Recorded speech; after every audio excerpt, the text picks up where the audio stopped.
আসসালামু আলাইকুম বন্ধুরা। আমরা রয়েছি আল্লামা সাইদি সাহেব হুজুরের বাড়িতে। বিস্তারিত আপনারা ভিডিওর ভিতরে দেখতে পাবেন। আসসালামু আলাইকুম ইয়া হালাল কবুল। দেখতে পাচ্ছেন তাফহিমুল কোরআন মাদ্রাসা, যেটা একই সঙ্গে আল্লামা সাইদি সাহেব করেছেন। এটা অবশ্য আলিয়া মাদ্রাসা। আসসালামু আলাইকুম বন্ধুরা, আমি এমজি আপনাদের নিয়ে যাচ্ছি আজকে আল্লামা সাইদি সাহেব হুজুরের বাড়িতে, এবং এরপরে রয়েছে তার করা সাইদি ফাউন্ডেশন অর্থাৎ তাফহিমুল কোরআন মাদ্রাসা হেফজখানা ইত্যাদি দেখানোর পর্ব। বন্ধুরা, আমরা পিরোজপুর থেকে রওনা দিয়ে এতে পূর্বে চলে এসেছি জিয়ানগর ব্রিজে। আমরা এ পর্যায়ে রয়েছি ঘোষের হাট, এবং যেতে যেতে গ্রামীণ পরিবেশটা বেশ ভালোই লাগছিল। বন্ধুরা, গ্রামের এখানে বাজারটাও বেশ সুন্দর রয়েছে। ইউনিয়ন পর্যায়ের বাজার হলো বেশ সুন্দর।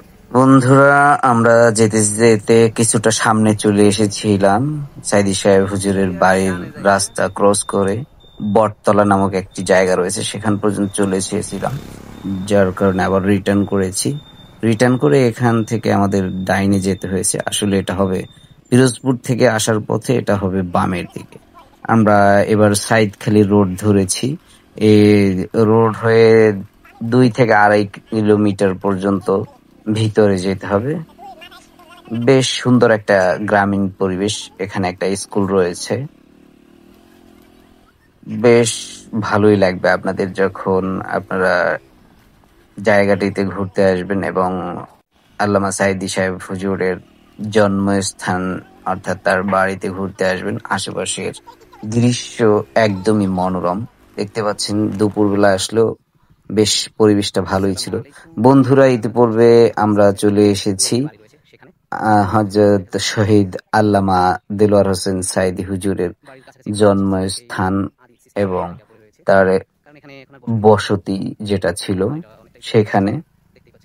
দেখতেই পাচ্ছেন একটা চৌচলা টিন সেট বাড়ি, বেশ পুরনো হয়ে গেছে।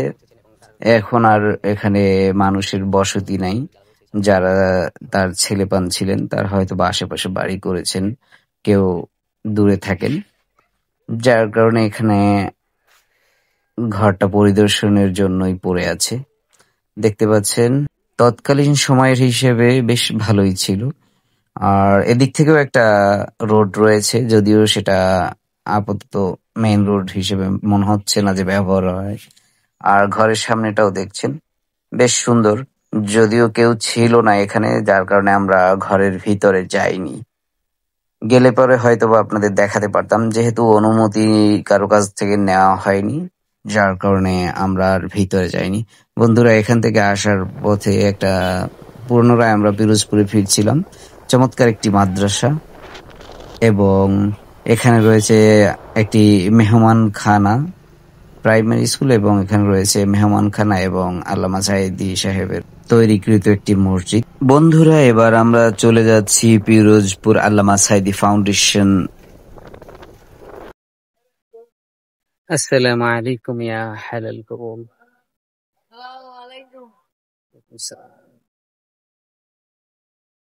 বন্ধুরা, এখানে শুয়ে আছেন আল্লামা দেলোয়ার হোসেন সাইদি সাহেব, শহীদ আল্লামা দেলোয়ার হোসেন সাইদি সাহেব। আমরা এখানে প্রায় আসি বাড়ির কাছে হওয়ার কারণে। এটা হচ্ছে সাইদি ফাউন্ডেশন মসজিদ। আর এই যে দেখতে পাচ্ছেন, এটা সাইদি ফাউন্ডেশন হিফজ খানা সামনে সোজাসুজি যেটা দেখা যাচ্ছে।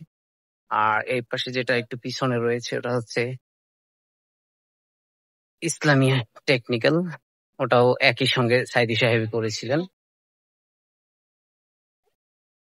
আর সঙ্গে এই সাইডে যেটা দেখতে পাচ্ছেন তাফহিমুল কোরআন মাদ্রাসা, যেটাও একই সঙ্গে আল্লামা সাইদি সাহেব করেছেন। এটা অবশ্য আলিয়া মাদ্রাসা।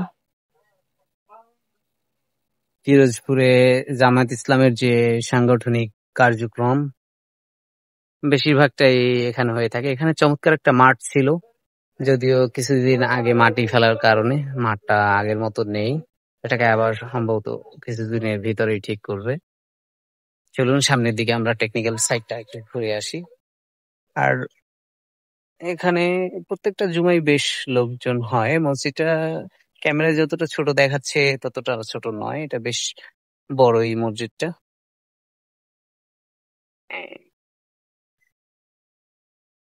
বন্ধুরা, এখানে অবশ্য সুন্দর একটা পুকুরও রয়েছে। আর এই যে বিল্ডিংটা দেখতে পাচ্ছেন, এটা হচ্ছে মুসলিম এইড হসপিটাল। এটাও সমসাময়িকই করা হয়েছে, অর্থাৎ যখন এই টেকনিক্যাল এবং সাইদি ফাউন্ডেশনের বাকি যে হেফজখানা এবং আলিয়া মাদ্রাসা মসজিদ যখন করা হয়েছে, ঠিক সেম সময় এই হসপিটালটিও করা হয়েছে।